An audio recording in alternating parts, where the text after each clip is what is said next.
Hello everyone, मेरा नाम है अमित और आप देख रहे हैं कौटिल्य कॉमर्स। आज हम लोग बीकॉम में एक नया चैप्टर स्टार्ट करने जा रहे हैं जिसका नाम है डिसोल्यूशन ऑफ पार्टनरशिप फर्म 1। हम लोग के बीकॉम में आपको दो चैप्टर दिखेगा डिसोल्यूशन ऑफ पार्टनरशिप फर्म का। एक होगा डिसोल्यूशन ऑफ पार्टनरशिप फर्म 1 और दूसरा होगा डिसोल्यूशन ऑफ पार्टनरशिप फर्म 2। एक बार हम लोग को 1 आ जाएगा तो 2 बहुत ही सिंपल हो जाएगा। आइए बात करते हैं डिसोल्यूशन ऑफ पार्टनरशिप फर्म क्या है।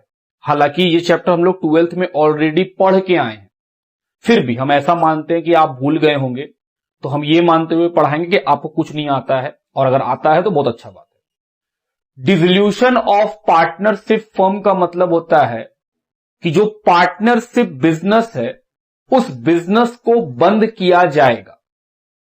तो डिसोल्यूशन को बोल सकते हैं कि सर बिजनेस का क्लोज डाउन है। हम बोले हाँ, डिसोल्यूशन का मतलब ही होता है कि जो बिजनेस चल रहा है उसको अब बंद कर दिया जाए। सर कोई बिजनेस को क्यों बंद करेगा? हम बोले कई कारण हो सकते हैं। हालांकि कारण मेरे लिए रेलेवेंट नहीं है, लेकिन फिर भी बिजनेस में लॉस हो रहा हो इसलिए बंद कर सकते हैं, या फिर जिस पर्पस के लिए, जिस ऑब्जेक्टिव से बिजनेस को खोला गया था वो ऑब्जेक्टिव अचीव हो गया है इसलिए अब बंद कर रहे हैं कि सर मेरा वो ऑब्जेक्टिव ही खत्म हो गया, अब हमको नहीं करना, बंद कर रहे हैं।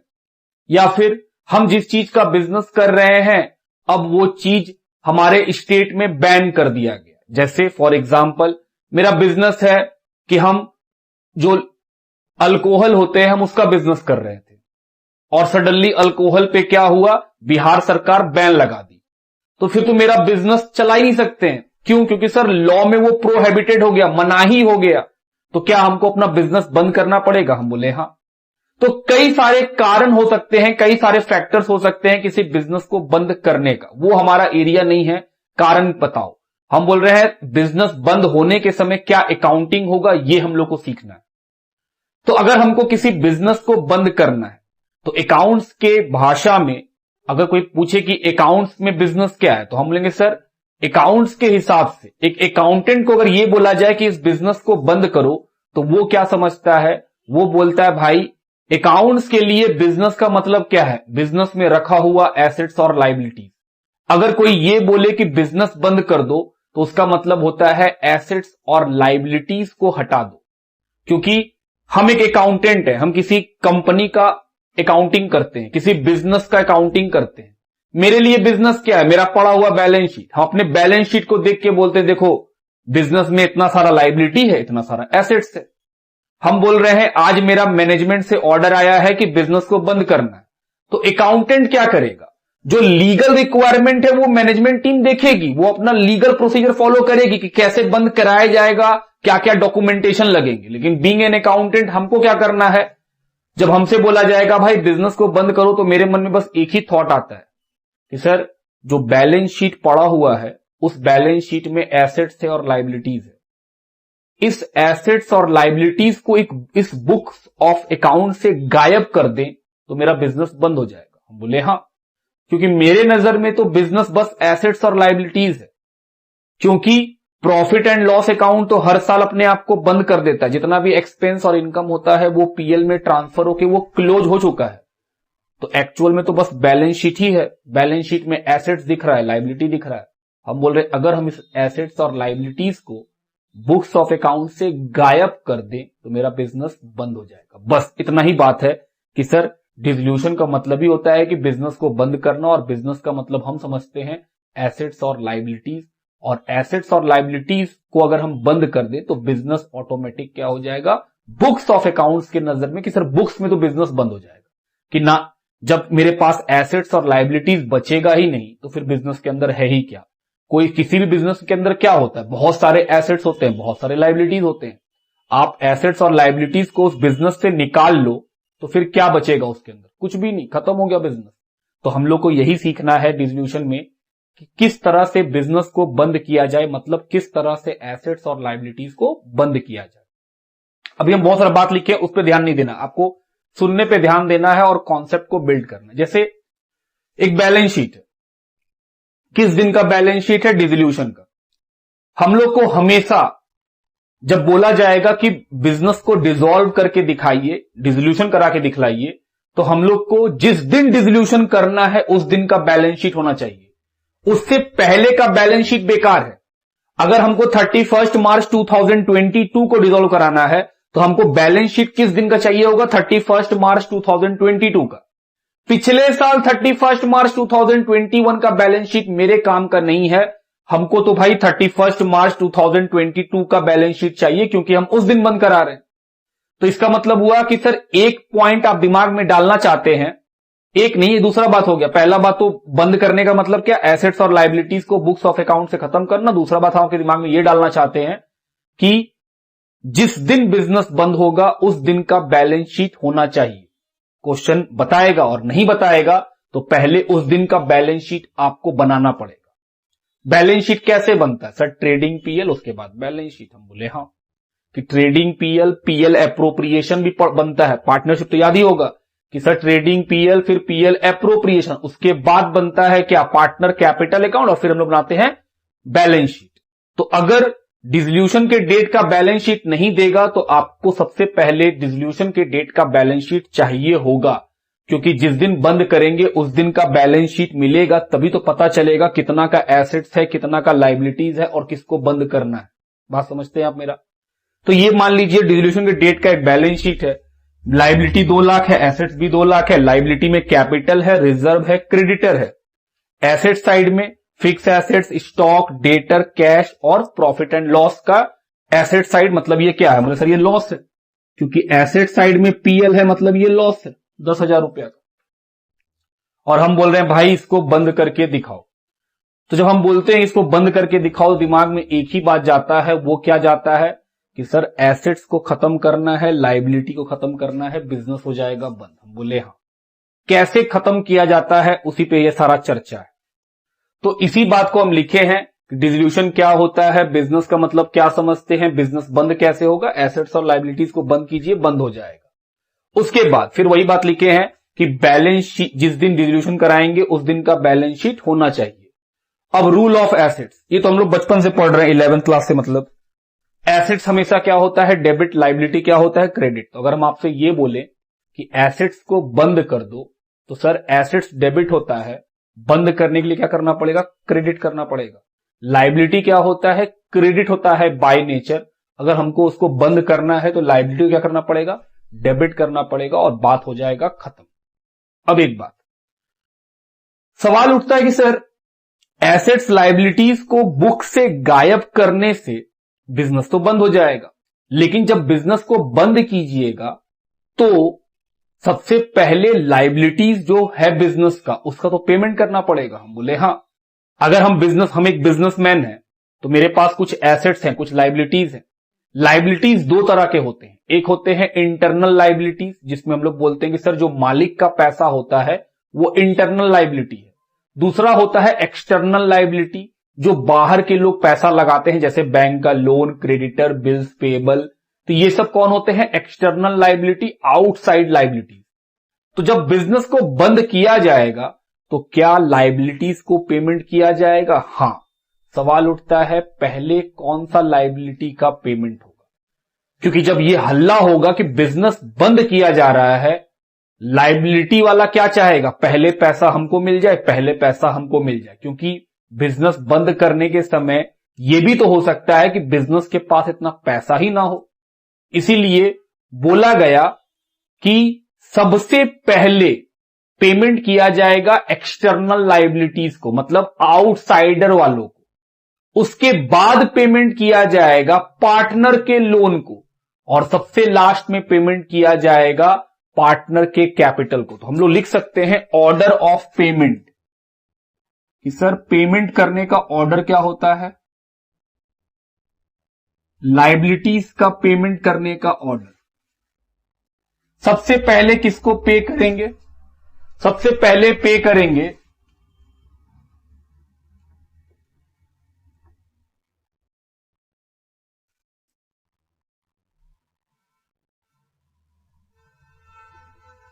Dissolution expenses.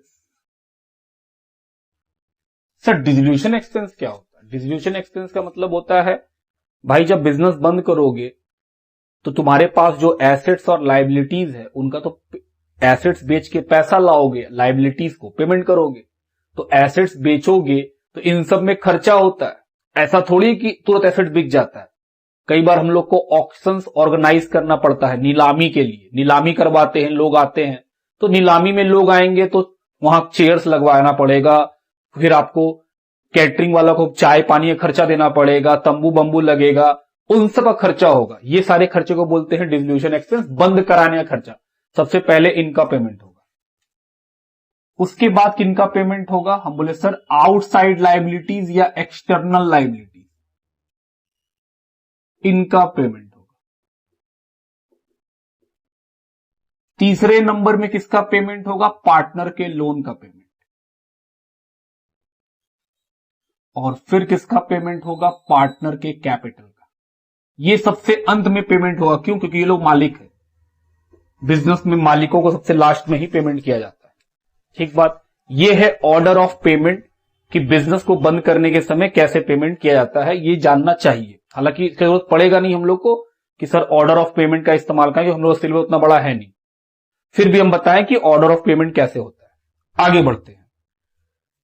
एक टर्म आता है रियलाइजेशन अकाउंट। एक्चुअली इस चैप्टर में जो एसेट्स और लायबिलिटीज को बंद किया जाता है, उन एसेट्स और लायबिलिटीज को हम लोग बंद करते हैं थ्रू रियलाइजेशन अकाउंट। कि सर रियलाइजेशन अकाउंट बना करके हम लोग अपना एसेट्स और लायबिलिटीज को बंद कर लेते हैं, ताकि एसेट्स और लायबिलिटीज बिजनेस से खत्म हो जाए। तो उसके लिए हम लोग एक नया अकाउंट खोल लेते हैं और नाम क्या रखते हैं उसका? Realisation account. उस रियलाइजेशन अकाउंट में होता क्या, हम बता रहे हैं आपको कि सर आप एक बात समझिए, मेरा बैलेंस शीट है यहां पर, इसमें कई सारे एसेट्स और लायबिलिटीज हैं। तो इसमें कुछ लायबिलिटीज ऐसे हैं जो कि इंटरनल है, जैसे पार्टनर का कैपिटल, रिजर्व, लॉस। क्योंकि सर रिजर्व और लॉस किसको मिलता है? पार्टनर को मिलता है। कि सर जो फायदा और नुकसान होता है वो पार्टनर का होता है। तो इसका मतलब हुआ सर रिजर्व और लॉस जो भी होगा वो तो इंटरनली होगा, वो पार्टनर का है।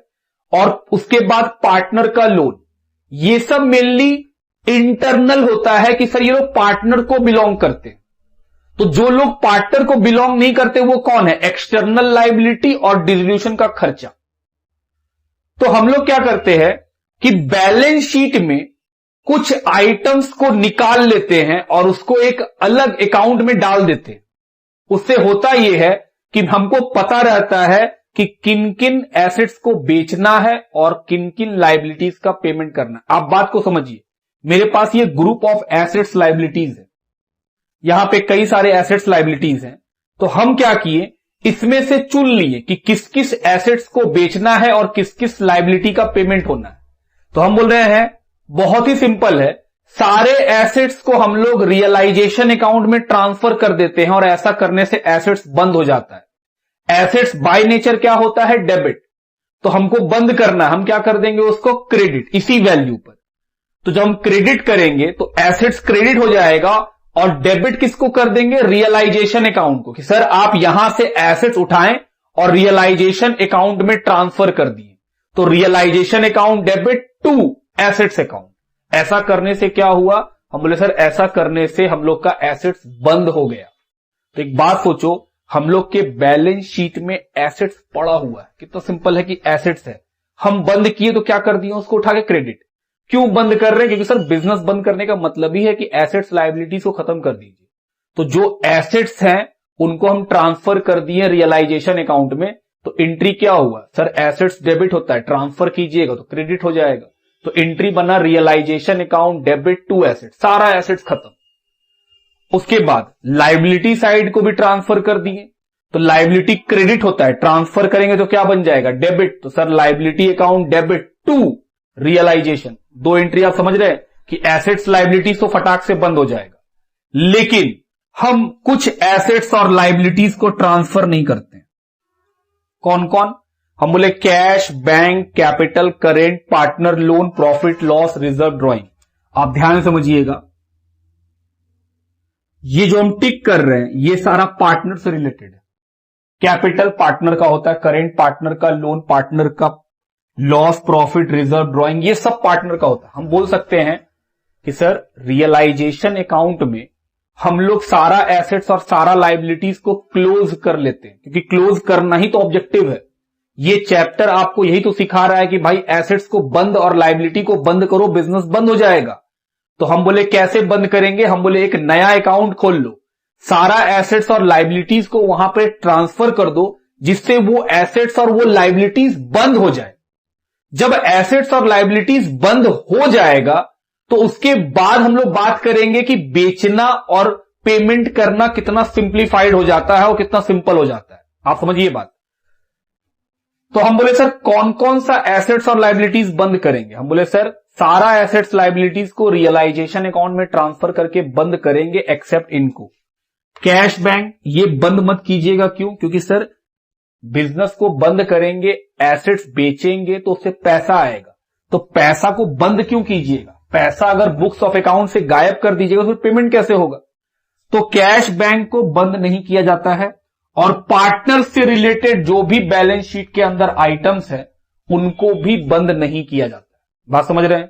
तो बैलेंस शीट में कैश बैंक और पार्टनर से रिलेटेड, जैसे partner capital, partner current account, partner का loan, reserve, profit, loss, drawing, इन सब को छोड़ दिया जाए तो बाकी सारा एसेट्स और लायबिलिटीज हम लोग एक बार में बंद कर देते हैं। कहां पे ट्रांसफर करके? रियलाइजेशन अकाउंट में ट्रांसफर करके। सर रियलाइजेशन अकाउंट क्यों बनाते हैं? हम बोले आइए बात करें रियलाइजेशन अकाउंट बनाते क्यों हैं। ऐसे भी तो आप बंद कर सकते थे सर कि एसेट्स को आप बेच देते और पैसा ले लेते तो एसेट्स बंद हो जाता। हम बोले हां वो तरीका तुम्हारा ठीक है, लेकिन उसमें एक झमेला है। वो झमेला क्या है हम आपको दिखाते हैं। पहले हम आपका थॉट का प्रोसेस लेते हैं। आप बोल रहे हैं सर आप एसेट्स को बंद कर रहे हैं रियलाइजेशन अकाउंट में ट्रांसफर करके, सीधा बैलेंस शीट से बेच दीजिए और बेच करके एसेट्स तो तब भी बंद हो जाएगा बेचने से। हम बोले ठीक, पहले हम तुम्हारा बात करते फिर हम अपना बात करेंगे। हम बोले मान लो एसेट्स बेचे तो cash account debit to fix assets, ठीक। फिर उसके बाद स्टॉक बेचे तो cash account debit to FA stock.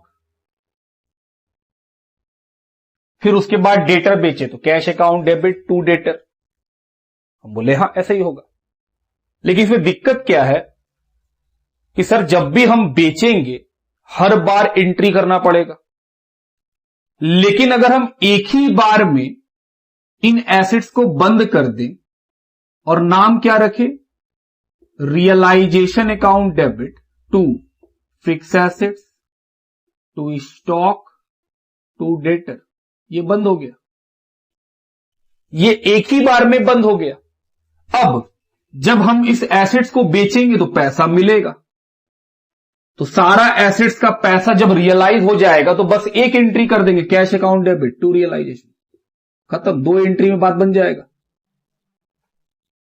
आप बात को समझिए। एक बिजनेस के पास मान लीजिए 40 तरह का एसेट्स है या मान लीजिए 20 तरह का एसेट्स है। अगर हम ये मेथड अपनाएंगे तो हमको हर एसेट्स को बंद करने के लिए एक एंट्री करना पड़ेगा, क्योंकि डिफरेंट डेट में सेल हो रहा होगा। ऐसा तो नहीं है कि एक ही डेट में सेल होगा। आज प्लांट बिका है, कल मशीन बिकेगा, एक हफ्ता बाद बिल्डिंग बिकेगा, एक हफ्ता के बाद लैंड बिकेगा।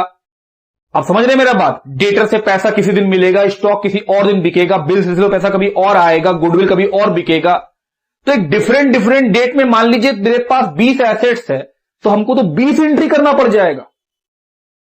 तो सर इसमें 20 एंट्री नहीं करना पड़ेगा। हम लोग कैसे करना पड़ेगा? एक एंट्री में सारा एसेट्स बंद। हम आए और हम बोले भाई आज बंद करना है 31 मार्च 2022, रियलाइजेशन अकाउंट डेबिट टू, सारा एसेट्स का नाम लिख दिए इसी वैल्यू पे, एसेट्स बंद। एसेट्स तो बंद हो गया।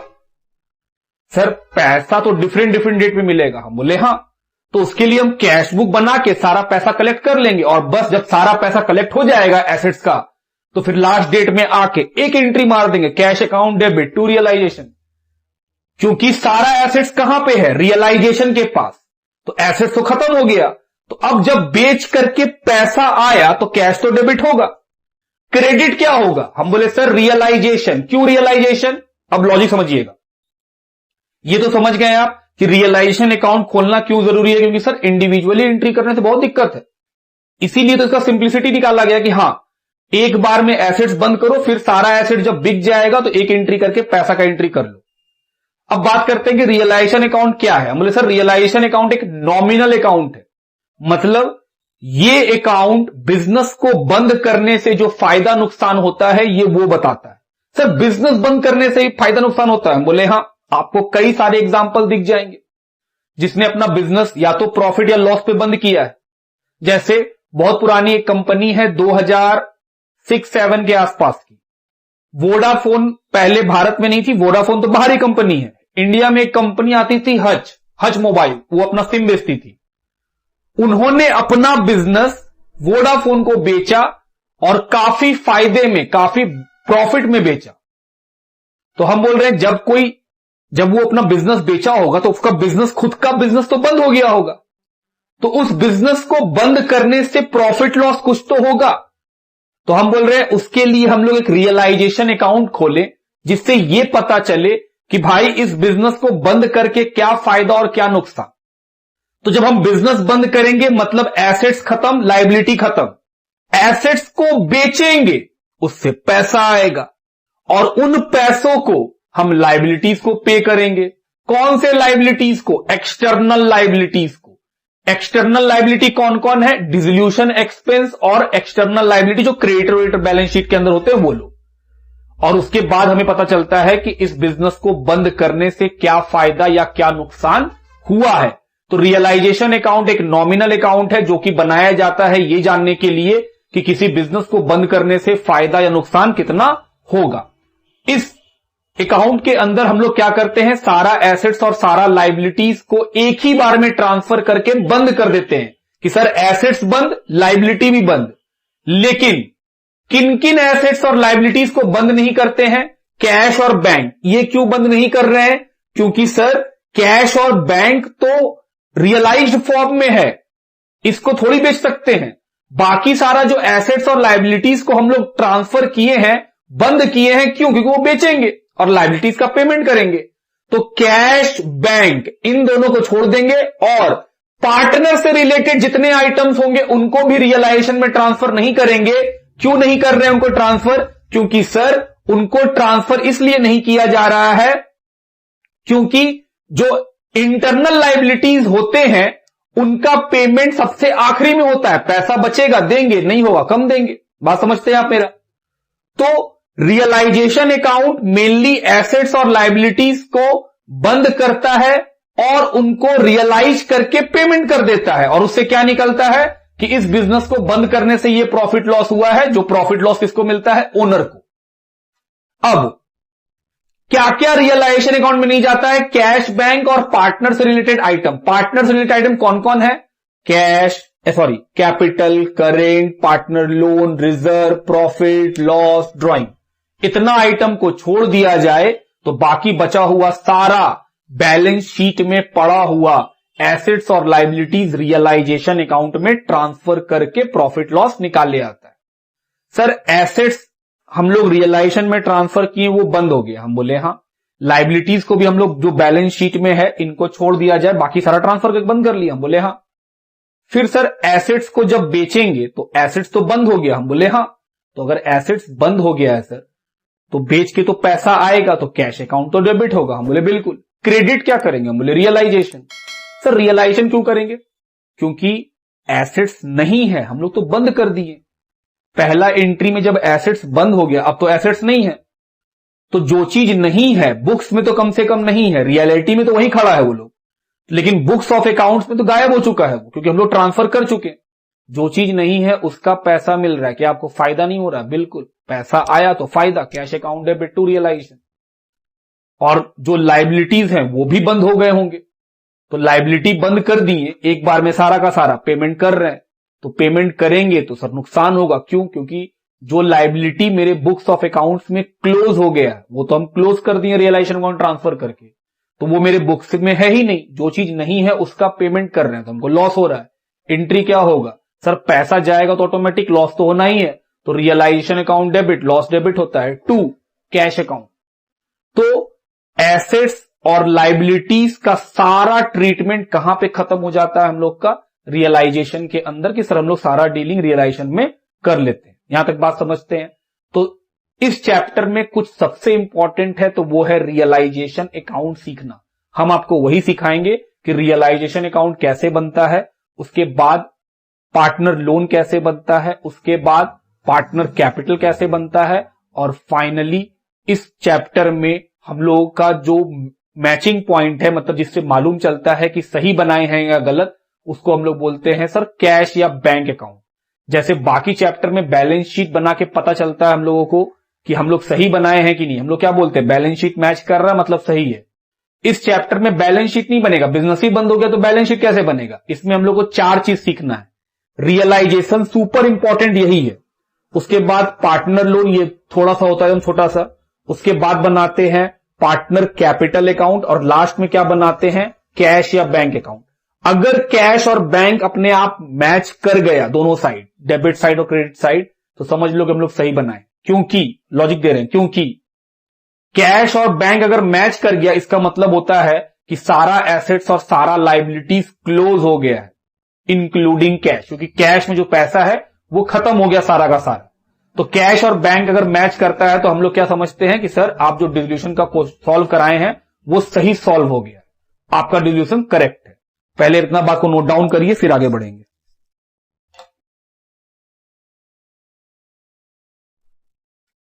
आइए सबसे पहले जो हम लोग बात सीखेंगे वो क्या सिखाएंगे आपको हम, रियलाइजेशन अकाउंट।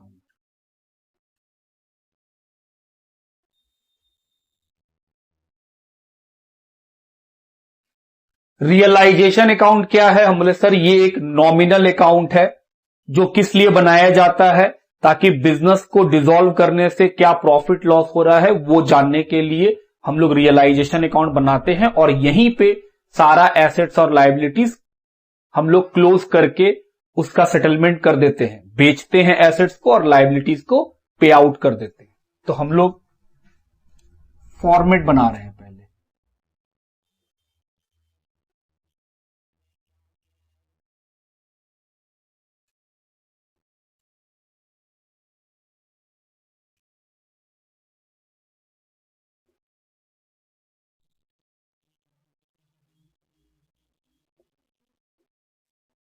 क्वेश्चन में हम लोग को बैलेंस शीट देगा, हम लोग को बोला जाएगा नेसेसरी लेजर बनाइए। तो पहला लेजर जो बनाना पड़ता है वो है रियलाइजेशन अकाउंट। क्या क्या होता है, एसेट्स को ट्रांसफर कर देते हैं बैलेंस शीट में, एसेट साइड में जो एसेट्स रहेगा उसको ट्रांसफर कर देंगे बैलेंस शीट वैल्यू पे। क्या सारा एसेट्स आएगा, सर सारा एसेट्स आएगा except cash, bank, capital, current, reserve, profit loss, drawing को छोड़ के सारा एसेट्स यहां लिख देंगे। उसके बाद बैलेंस शीट में जितना भी लायबिलिटीज रहेगा, कौन सा लायबिलिटीज, हम बोले सर इनको छोड़ करके जो भी लायबिलिटी आपको दिखेगा वो सब वहां लिख दिया जाएगा बैलेंस शीट वैल्यू पे। जानते हैं ऐसा करने से एसेट्स और लायबिलिटीज बंद हो गया। हम आपको एंट्री दिखाते हैं, हम साथ ही साथ चाहते हैं कि आप एंट्री भी सीखें। हम लोग क्या सीख रहे हैं कि सर बिजनेस को बंद करने का मतलब एसेट्स को बंद कीजिए, लायबिलिटीज को बंद कीजिए, बिजनेस बंद हो गया। तो बैलेंस शीट में जो एसेट्स है हम उसको बंद करेंगे तो सर वो क्रेडिट कर दीजिए, बंद हो जाएगा। तो एसेट्स को क्रेडिट किए फॉर क्लोजिंग ऑफ एसेट्स। क्या एंट्री करना चाहिए, सर एसेट्स को क्रेडिट कर दीजिए। कौन सा एसेट्स, हम बोले सर सारा एसेट्स एक्सेप्ट ये वाला, ये छोड़ के बाकी सारा।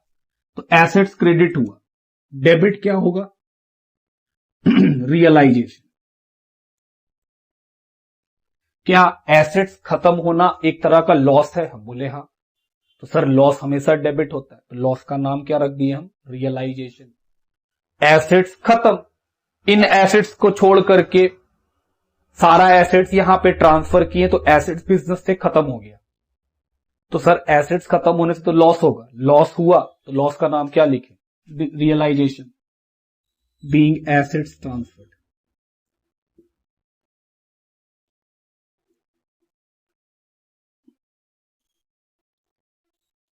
तो जरा इस एंट्री को देखते हुए बताइए, तो अगर हम रियलाइजेशन अकाउंट बनाएं तो रियलाइजेशन के डेबिट साइड में क्या लिखिएगा? टू एसेट्स, एसेट्स का नाम लिख दिए। हम बोले सर लाइबिलिटी को ही बंद कीजिए।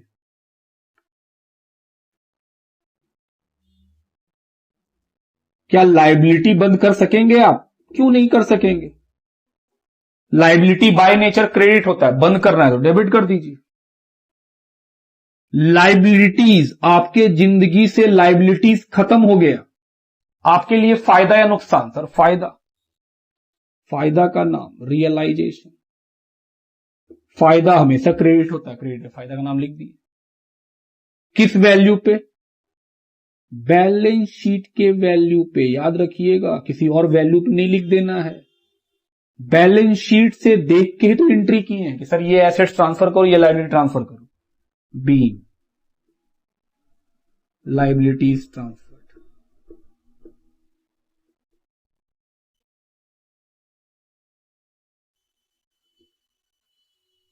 अब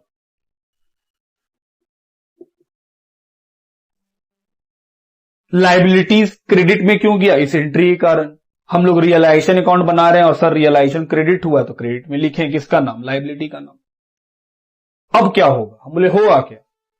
इन एसेट्स को बेच देंगे, तो सर बेचेंगे तो फायदा होगा, तो क्रेडिट में लिखेंगे बाय कैश या बैंक।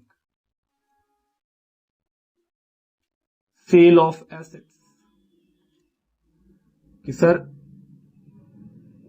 एसेट्स बिक रहे हैं, एसेट्स का नाम लिखेंगे बैंक के अंदर और जिस वैल्यू में बिकेगा उस वैल्यू में लिख देंगे। तो सर एसेट्स बेचने का एंट्री क्या हुआ? बोले सही सवाल, फॉर सेल ऑफ एसेट्स।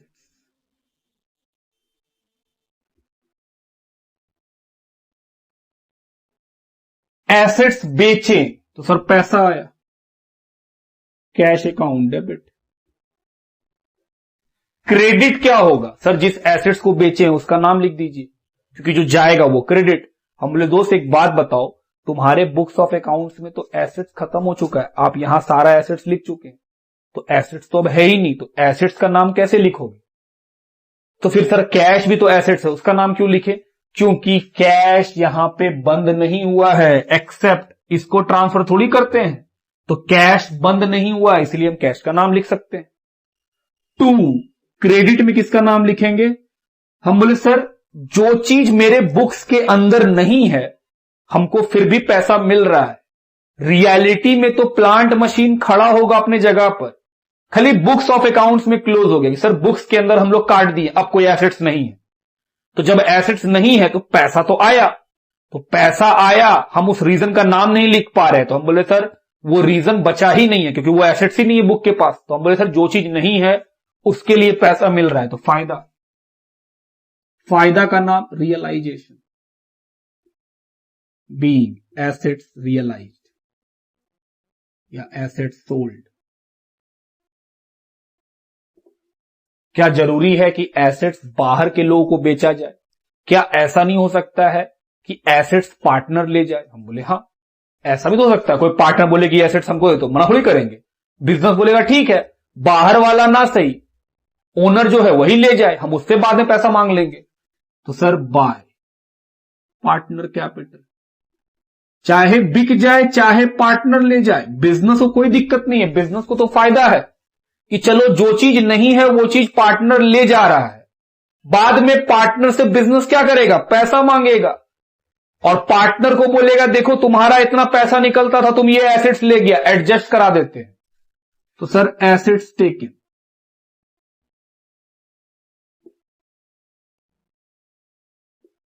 कि सर पार्टनर एसेट्स ले गया, इसका भी एंट्री होगा। हम बोले बिल्कुल, for assets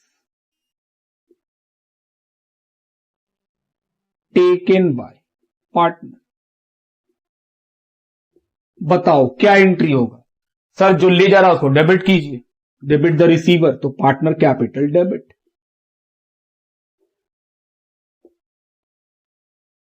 to, realization, business को तो फायदा है, कोई भी ले जाए एसेट्स, हमको तो पैसा लेना होगा उससे। B, assets taken by partner. उसके बाद सर लायबिलिटी का पेमेंट करेंगे, हम बोले हाँ, टू बैंक। ये किस चीज के लिए है? Payment of liability. या फिर ऐसा भी हो सकता है कि सर कोई पार्टनर बोले कि हम पेमेंट कर देंगे, हम बोले कोई बात नहीं, पार्टनर का नाम लिख दो। क्या पार्टनर फ्री में पेमेंट कर देगा? नहीं, बाद में वो बिजनेस से पैसा मांगेगा, वो फिलहाल के लिए खुद के लिए पेमेंट कर दिया है। तो हम बोले सर लायबिलिटी को पेमेंट करेंगे तो बिजनेस को नुकसान होगा। सर लायबिलिटी को पे करने से नुकसान क्यों? क्योंकि वो लायबिलिटी तो बंद हो चुका था, वो तो मेरे बुक्स के अंदर है ही नहीं। जो चीज नहीं है उसका पेमेंट कर रहे हैं।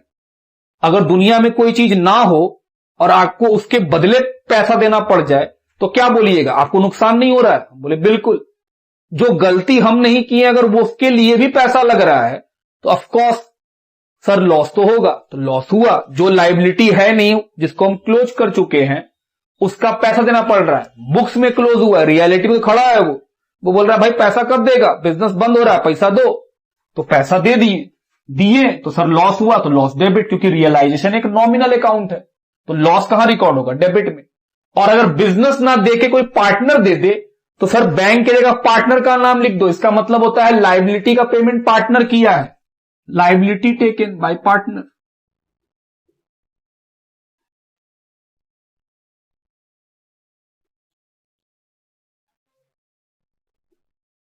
पहले आप यहां तक लिखो, इधर मिटाएंगे, फिर और एंट्री लिखेंगे कि सर अभी आप इन दोनों का भी एंट्री लिखिएगा। हम बोले हाँ।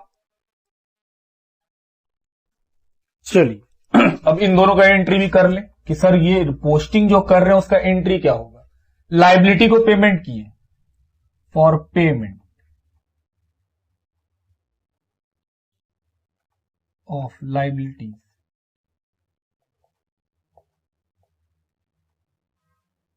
लायबिलिटीज को पेमेंट करेंगे तो एंट्री क्या होगा? सर पैसा जाएगा तो नुकसान होगा, realization account debit.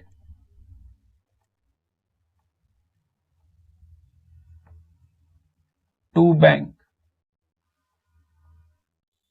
Being liabilities paid.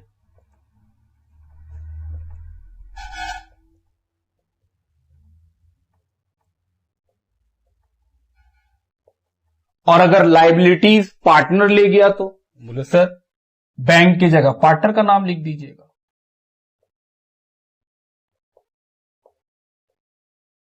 For liabilities paid by partner.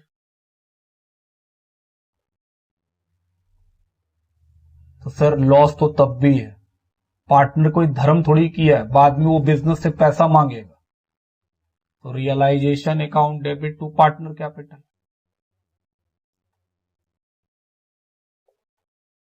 B liabilities taken by partner.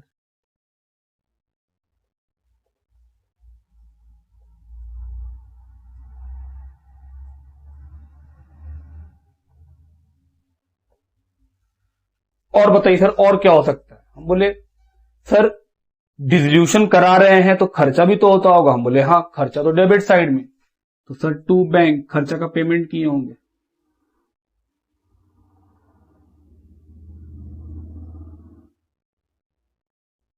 किस चीज का एक्सपेंसेस? हम बोले सर पूरा लिखिए, dissolution expenses.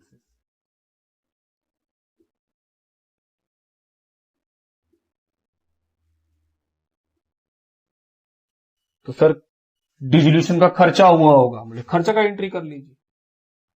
For dissolution expense entry क्या बनेगा?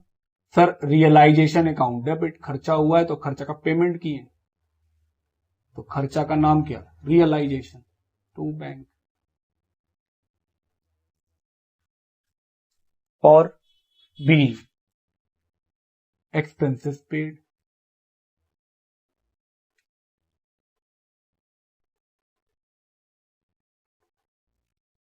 और क्या ऐसा हो सकता है कि डिसोल्यूशन का खर्चा पार्टनर दे दे? हम बोले हाँ, तो सर बैंक की जगह पार्टनर का नाम लिख देंगे, partner capital expenses paid. Partner expenses दे दिया होगा। एंट्री।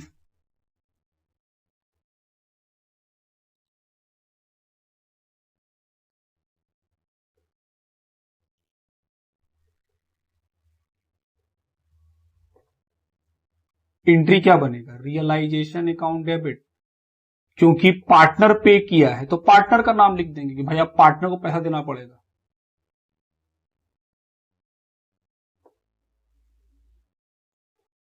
बी,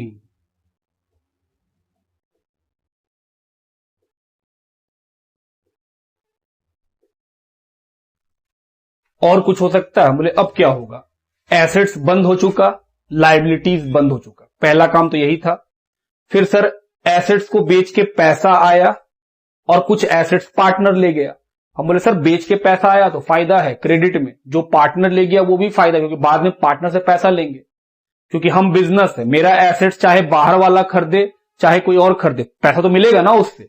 बाहर वाला खरीदेगा तो इंस्टेंट पैसा मिलेगा, पार्टनर ले जाएगा तो बाद में पैसा लेंगे उससे या एडजस्ट कराएंगे उससे। तो सर एसेट्स बिक गया, फिर लायबिलिटीज का पेमेंट कर दिए, तो लायबिलिटीज का पेमेंट भी हो गया, कुछ खर्चे होते हैं खर्चे भी कर दिए, तो सर सारा काम तो खत्म ही हो गया। तो ये हुआ बिजनेस का एसेट्स और लायबिलिटीज का पोर्शन खत्म। तो सर एसेट्स लायबिलिटीज बंद हो गया, तो अब क्या होगा? रियलाइजेशन में प्रॉफिट या लॉस। चलिए उस बात को भी लिखेंगे अब हम लोग कि सर बिजनेस में अगर एसेट्स या लायबिलिटीज में प्रॉफिट या लॉस होगा तो क्या होगा। ये है इनकम का साइड, अगर इनकम अधिक हुआ और खर्चा कम हुआ तो प्रॉफिट, बंद करने में प्रॉफिट।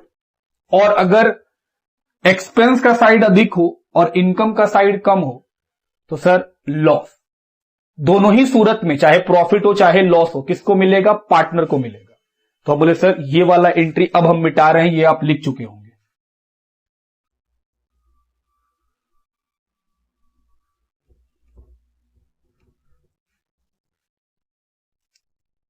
थोड़ा नीचे करें। तो अगर इनकम अधिक हुआ और एक्सपेंस कम तो सर प्रॉफिट किसको मिलेगा? पार्टनर को। ये क्या है? रियलाइजेशन का प्रॉफिट।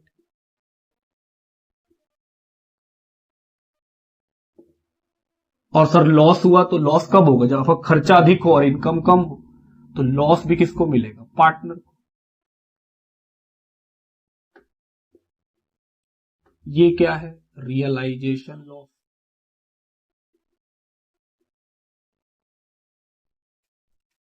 तो सर इसका भी एंट्री होगा? बोले बिल्कुल, फॉर रियलाइजेशन प्रॉफिट।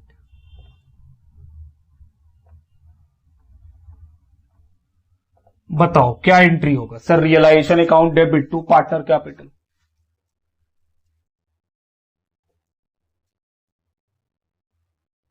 आपके सामने लेजर है, यहां sir realization debit to partner capital, partner को प्रॉफिट मिल जाएगा।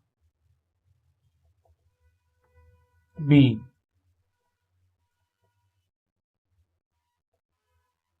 Realisation profit distributed. उसी तरह रियलाइजेशन में लॉस भी हो सकता है, फॉर रियलाइजेशन लॉस।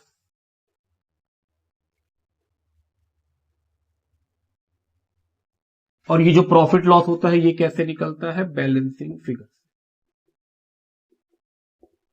से। सर ये तो बैलेंसिंग फिगर से निकलेगा। लॉस का एंट्री क्या होगा?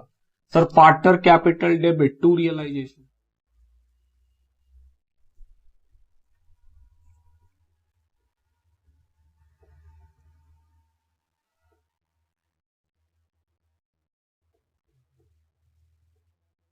B, realization loss distributed.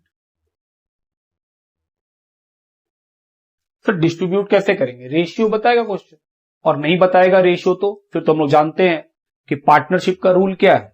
अगर क्वेश्चन में प्रॉफिट शेयरिंग रेशियो नहीं बताएगा तो फिर इक्वल इक्वल पार्टनर्स में बंटता है, और नहीं तो क्वेश्चन बताएगा जिस रेशियो में उसी रेशियो में बांट देंगे। तो ये हुआ रियलाइजेशन का बात कि सर रियलाइजेशन का बनाना बहुत सिंपल है।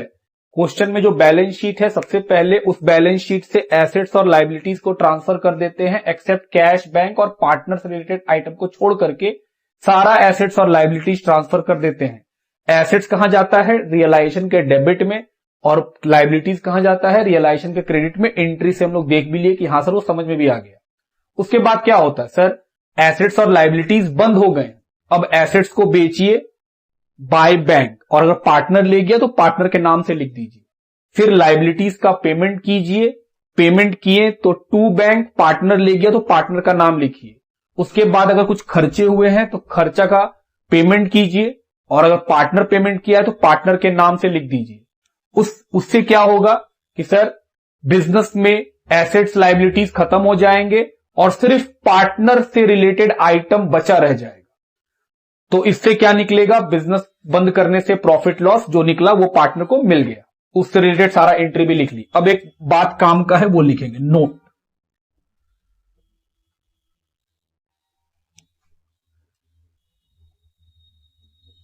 External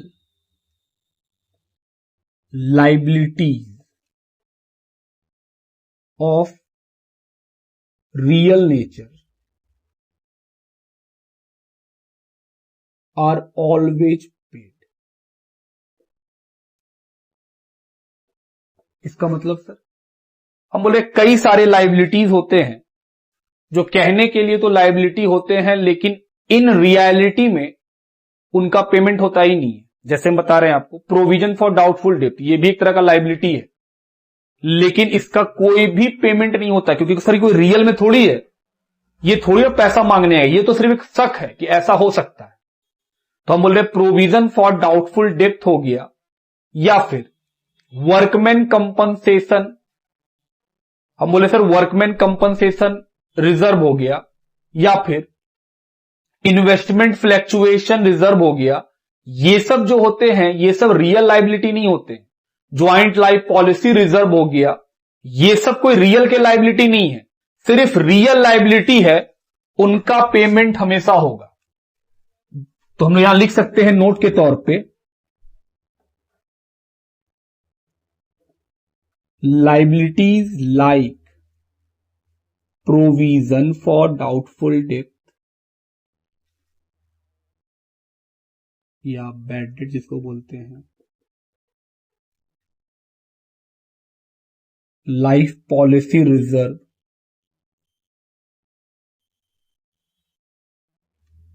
investment fluctuation fund,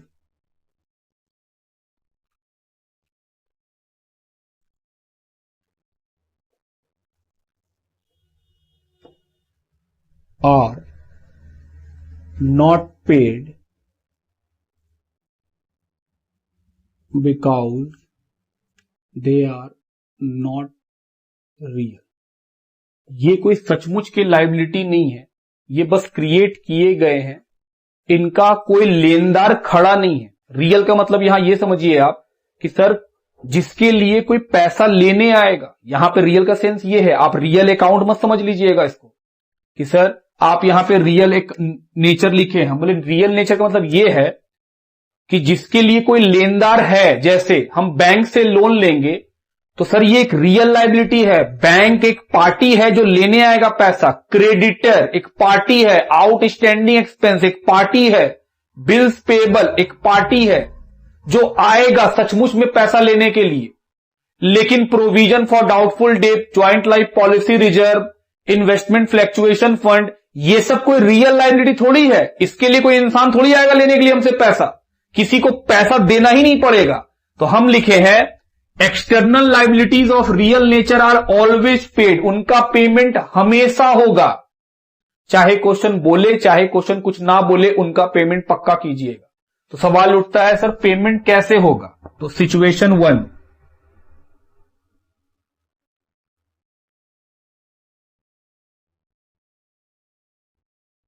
payment to real liability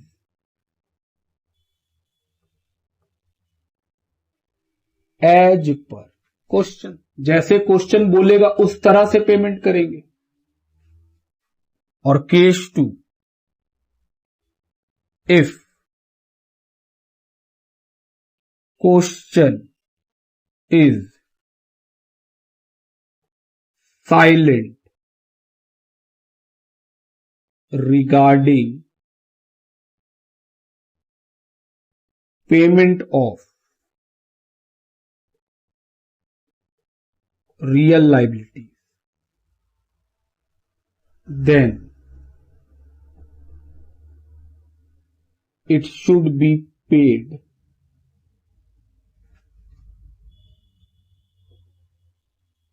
at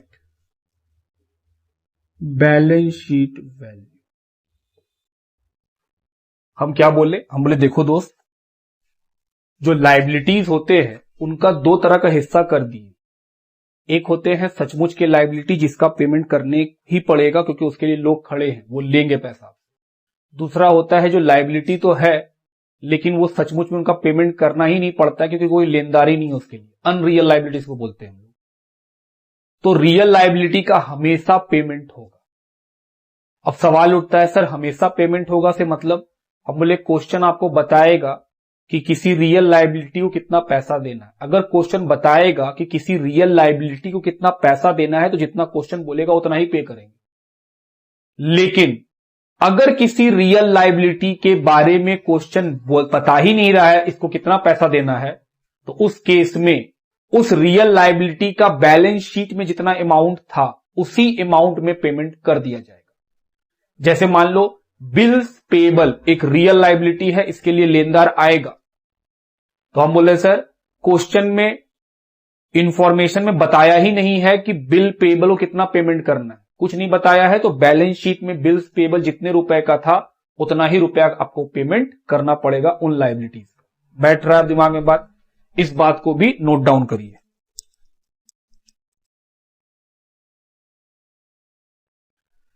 तो पहला अकाउंट हम आपको क्या सिखा दिए? Realisation account. अकाउंट नंबर 2 जो आपको सीखना है, इसके बाद बनता है पार्टनर का लोन अकाउंट।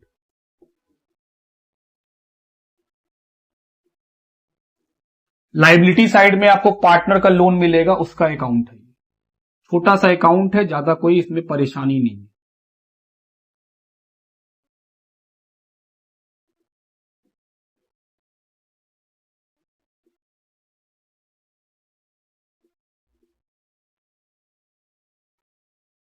ये पार्टनर लोन कहां पे मिलेगा? लाइबिलिटी साइड वाला।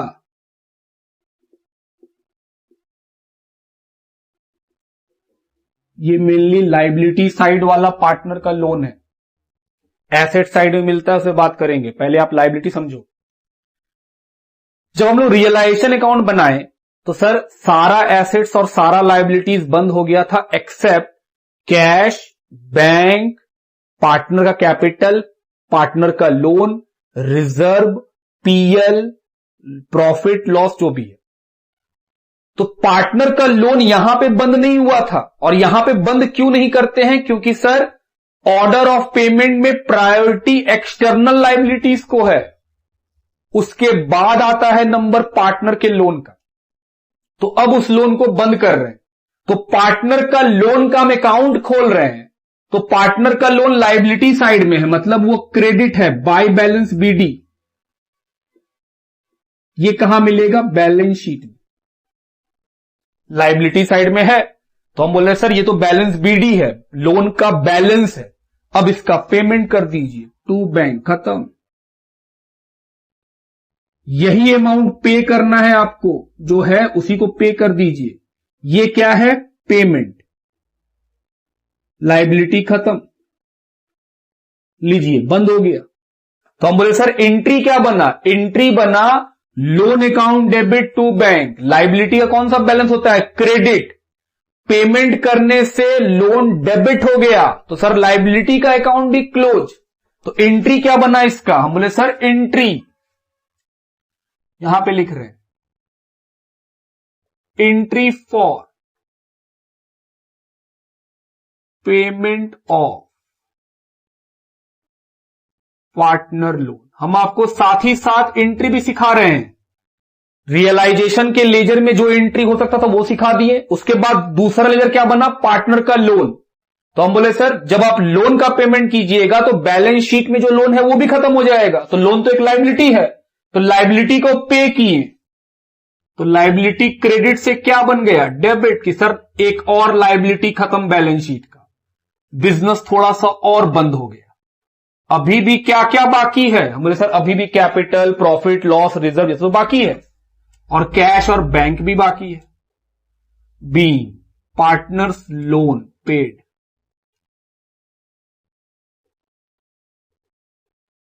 तो सर बिजनेस में एसेट्स खत्म बहुत सारे, लायबिलिटीज भी खत्म, एक्सेप्ट कुछ cash, bank, capital, partner loan, reserve, profit, loss. अब तो लोन ही बंद हो गया, 2 अकाउंट सिखा दिए आपको और दोनों को बंद करने का एंट्री भी देख लिए। सर अभी भी cash, bank, partner capital, reserve, profit loss ये सब बाकी है। हम बोले करेक्ट। तो इसके बाद क्या बनेगा, हम बोले सर इसके बाद बनेगा पार्टनर कैपिटल अकाउंट। यहां तक लिखिए, हम फिर मिटाएंगे क्योंकि जरूरत है हमको। लिखिए, चलिए तीसरा लेजर की ओर बढ़े। तीसरा लेजर क्या बनाने सीखना है, पार्टनर्स कैपिटल अकाउंट।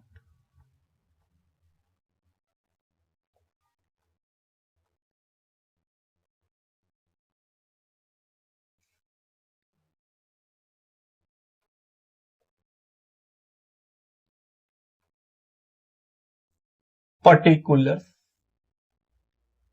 जितने भी पार्टनर होते हैं उन सभी का आप लोग कॉलम खोल लेते हैं।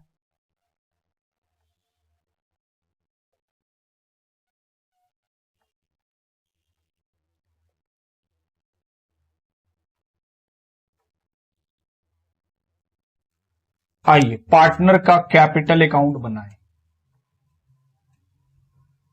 लोन बंद हो चुका है तो सर अब capital, drawing, profit, loss, reserve ये सब खुला हुआ है क्योंकि ये सब बैलेंस शीट के अंदर है। हम ले आओ पार्टनर का कैपिटल। अगर पार्टनर का कैपिटल लायबिलिटी साइड में है तो वो क्रेडिट साइड आएगा क्योंकि लायबिलिटी क्रेडिट होता है। ये कौन सा है, हम बोले सर लायबिलिटी साइड वाला capital,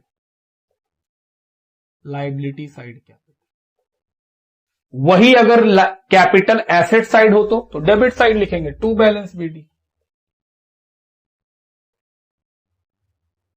sir asset side, capital तो लायबिलिटी और एसेट्स कहीं भी हो सकता है, तो अगर लायबिलिटी साइड हुआ तो क्रेडिट साइड का बैलेंस है वो क्रेडिट साइड लिख दिए, और एसेट साइड हुआ तो एसेट साइड लिख दी, ये तो पता ही है। अब ध्यान देना, जो रिजर्व है, जो प्रॉफिट है, हम उसको बंद करेंगे, तो बंद करेंगे तो रिजर्व और प्रॉफिट को यहां लिखेंगे। जो भी रिजर्व है और जो भी प्रॉफिट है वो पार्टनर्स के बीच में बंटता है, ये तो मुझे जानते हैं कि हां सर ये तो पार्टनर्स के बीच में बंटता है, तो एंट्री क्या होगा। अब हम आपको देखिए कौन सा एंट्री सिखा रहे हैं, पार्टनर कैपिटल वाला। तो सर एक एंट्री तो आप सिखा दिए, रिजर्व और प्रॉफिट क्रेडिट होता है, बंद करेंगे तो सर दोनों डेबिट हो जाएगा। For closing of reserve and profit, तो सर क्रेडिट को बंद किए तो डेबिट कर दीजिए।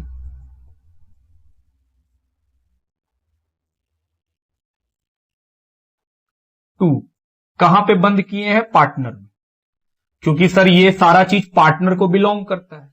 तो देखिए रिजर्व और पीएल भी बंद हो गया, तो सर अभी भी खुला हुआ है। हम बोले क्या, लॉस, ड्राइंग ये और कैश और बैंक। हम बोले ओके, तो ये दोनों बंद।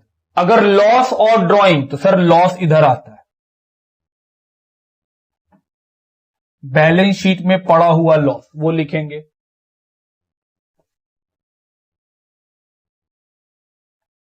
For closing of loss entry, loss debit होता है, बंद होगा तो क्रेडिट हो जाएगा। 2PL डेबिट क्या होगा, पार्टनर का नाम, पार्टनर को दिए,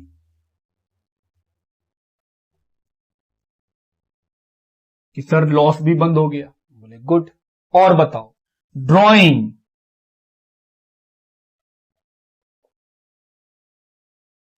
तो सर ड्राइंग जो बैलेंस शीट के अंदर है वो बंद किए, ये सारा चीज बैलेंस शीट के अंदर है। For closing of drawing, drawing क्या होता है? डेबिट। बंद करेंगे तो क्या हो जाएगा? क्रेडिट। और किसको दे दिए? पार्टनर को, क्योंकि पार्टनर का है। पी,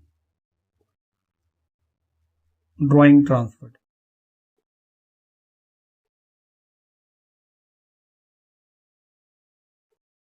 ये भी हो गया सर। और बताओ, हम बोले सर बैलेंस शीट का सारा आइटम बंद हो गया है एक्सेप्ट कैपिटल, कैश, बैंक। हम बोले हाँ। अब इसमें और भी कुछ आता है, जैसे रियलाइजेशन का प्रॉफिट।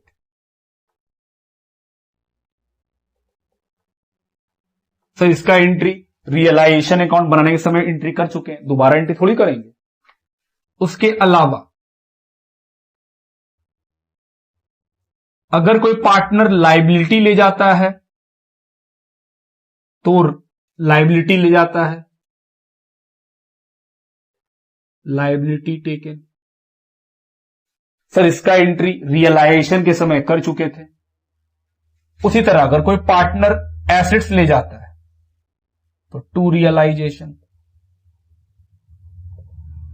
ये किस चीज के लिए कर रहे हैं? Assets taken. पार्टनर एसेट्स ले गया कि सर एसेट्स ले जाने का एंट्री। उसके बाद अगर रियलाइजेशन में लॉस हुआ,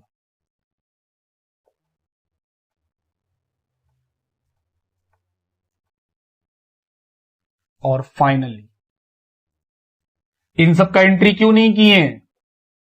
ये 1 2 3 4, क्योंकि सर रियलाइजेशन के समय तो एंट्री कर ही चुके थे, दोबारा एंट्री थोड़ी करेंगे किसी चीज का, क्योंकि वहां पर पार्टनर का नाम आया था, पार्टनर के बुक्स में रिकॉर्डिंग हुआ।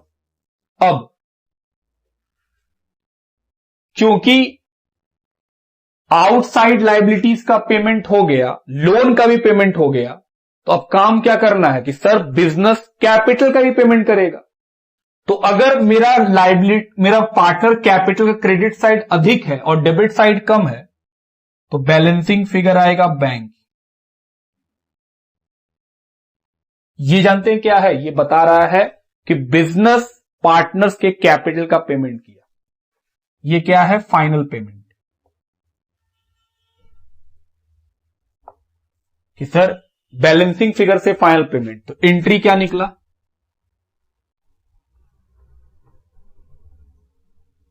For payment of capital.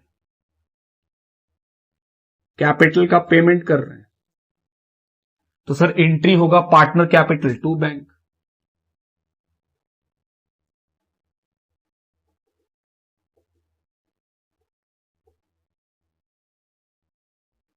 B,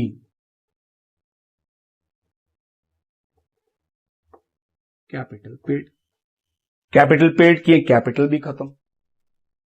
और मजे के बाद जब हम लोग कैपिटल को पे करते हैं तो ऑटोमेटिक हम लोग का कैश खत्म हो जाता है, क्योंकि ये आखिरी लाइबिलिटी है जिसको पेमेंट होता है। और क्योंकि ये बैलेंसिंग फिगर से पे हो रहा है, तो जितना ही पैसा होता है वो सब पे आउट हो जाता है। लेकिन ये जरूरी थोड़ी है कि बैंक इधर ही बैलेंसिंग फिगर आए, इधर भी तो आ सकता है। हम बोले हाँ। इसका मतलब क्या होता है? हम बोले बाबू इसका मतलब था कि बिजनेस पार्टनर को पेमेंट किया। इसका मतलब अगर बैंक इधर आया तो इसका मतलब होता है बिजनेस पार्टनर से पैसा लिया, तो फिर पैसा आएगा। For cash received from partner, तो कैश रिसीव किए, bank account debit to partner capital.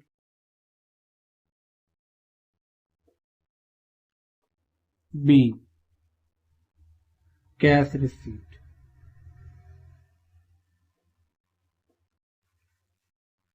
तीन लेजर आपको सिखा दिए। 3 लेजर में जो एंट्री बन सकता है वो भी सिखा दिए कि सर लगभग 10 एंट्री इसमें, 1 एंट्री इसमें, 4-5 एंट्री इसमें आप सिखा दिए। और फाइनली जो आखिरी चीज हम लोग को बनाना है, इसको मिटा रहे हैं, आप लिखिए, फिर बात करते हैं।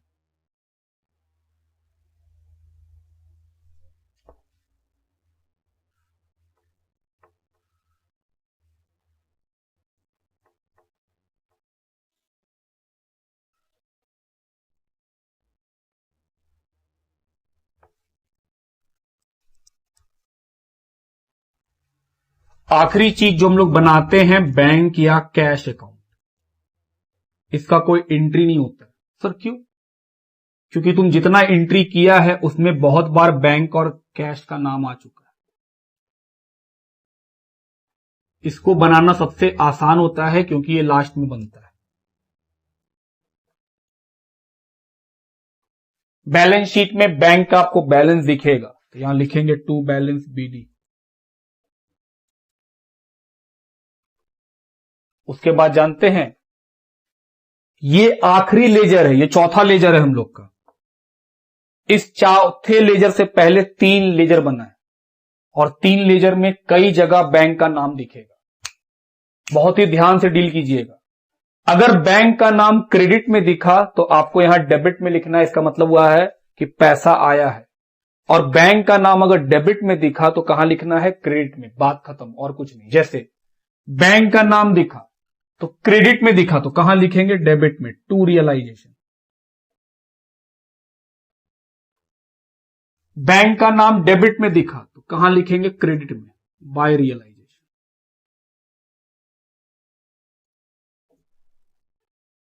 और कहीं सर फिर दिखा डेबिट में, कहां लिखेंगे? क्रेडिट में, बाय रियलाइजेशन।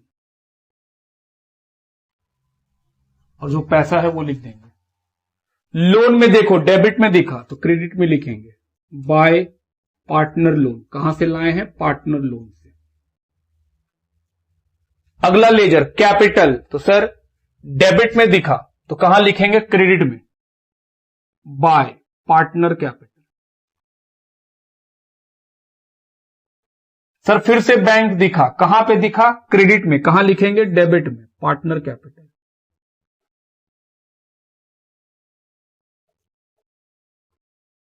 ये अपने आप टैली कर जाएगा, ये कभी डिफरेंट नहीं होता है सही बनाने से, ये हमेशा दोनों साइड सेम आएगा।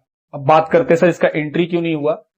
क्योंकि तुम रियलाइज करो कि सर ये अकाउंट तो आप इस तीनों को देख के बनाए हैं, तो इसका मतलब हुआ कि जो बैंक का एंट्री आप यहां किए हैं वो तो ऑलरेडी हो चुका है, तो फिर इसके लिए अलग से थोड़ी एंट्री करना पड़ेगा।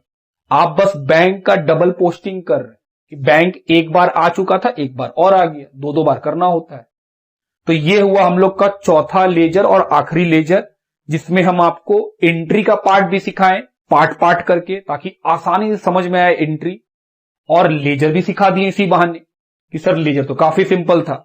और ऑब्जेक्टिव क्या था डिसोल्यूशन का? बिजनेस को बंद करना। बिजनेस कैसे बंद होता है? एसेट्स और लायबिलिटीज के बंद होने से।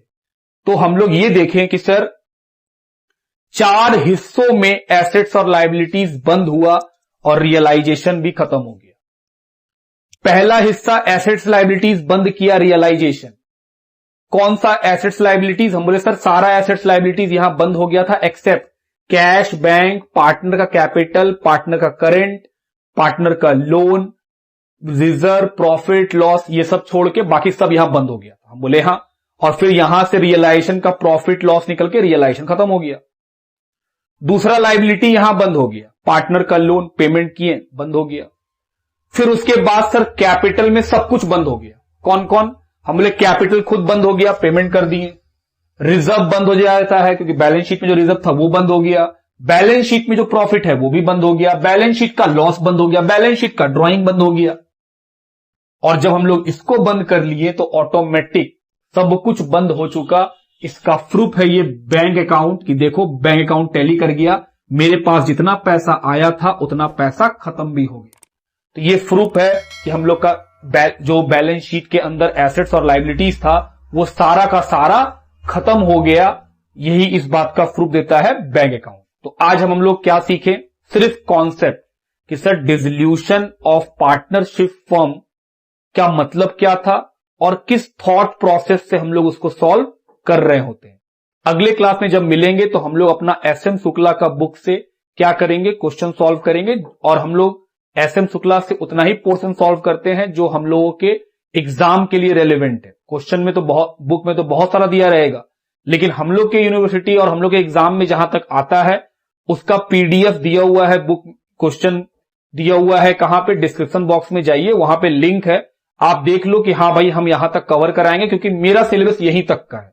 इससे ज्यादा बात हम कवर नहीं कराएंगे। और अगर आप एडमिशन लेना चाहते हो तो एडमिशन के लिए भी बात कर लेते हैं। आप admission for admission purpose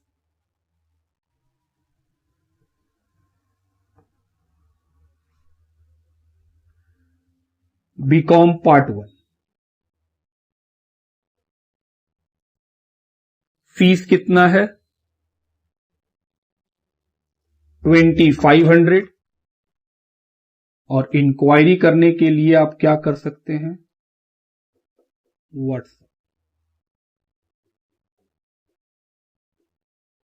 WhatsApp करिएगा इस नंबर पे 7209811213। वहां पे फीस कितना है 2500। बाकी सारा बात वहां पे पूछ सकते हैं कि हम क्या क्या चैप्टर पढ़ाएंगे और कितना कितना क्वेश्चन हम सॉल्व कराए होंगे। जो हम लोग का रिलेवेंट है उतना ही बात कवर करा रहे होंगे। लिखिए